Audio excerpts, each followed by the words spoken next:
Hello and welcome to Quick Maths Revision, where today we're going to be doing a quick LaTeX tutorial on creating lists.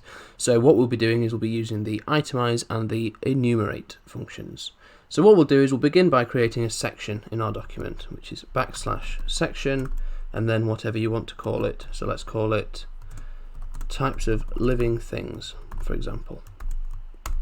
So if you compile that, then we should have a numbered section, so that's 1. So the way that sections work is if you put another one in, so like so, and it said types of car, then you'd have a different numbered section there. So what we'll do is within our first section we're going to create a enumeration. So what we'll do is we'll do \begin enumerate, and then when you hit enter it'll direct you to call each of your items as \item.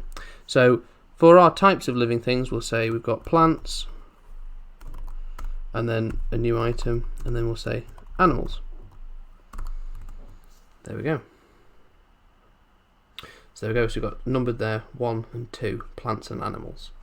So the enumerate function is quite good that you can actually put an enumeration within an enumeration. So if you wanted to have subsections, you can do that like this. So you do \begin enumerate like we did before, and then your items within animals, for example, you could say we've got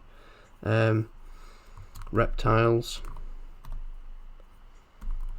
you've got mammals, then you've got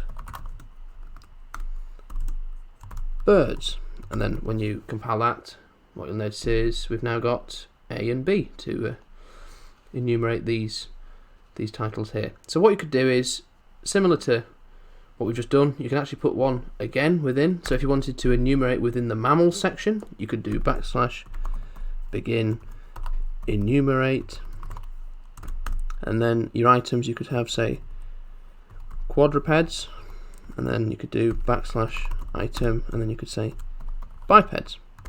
So now if you look, what will happen is you've got reptiles, mammals, birds, and then within the mammal section you've now got quadrupeds and bipeds, which is what we were wanting. And then, for example, you can actually do this one further time, so we'll just do it again. Begin enumerate, and then you could say apes and then humans if you wanted to. So there we go. So now within the biped section we should have apes and humans, and that is the maximum number of enumerates that you can have, within each other. So what we can do is, instead of enumerating, if you didn't want to number or letter each of your items, you could use the itemize function instead. So you'd do that by doing a bit similar to enumerate, begin, and then this time it's itemize, and then we'll go with the same titles here. So we'll go plants, and then another item, and then you'll go animals. So now what you can see is, rather than having numbers when it loads, we've now got bullet points instead. So we can do this again. So similar to enumerate, you can put itemizes within itemizes. So you can do begin itemize, and then what you can do is we'll carry on and we'll just say we're going to do the reptiles, mammals,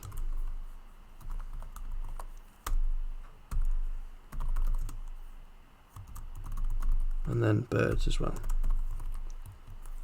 Oops, item, and then birds.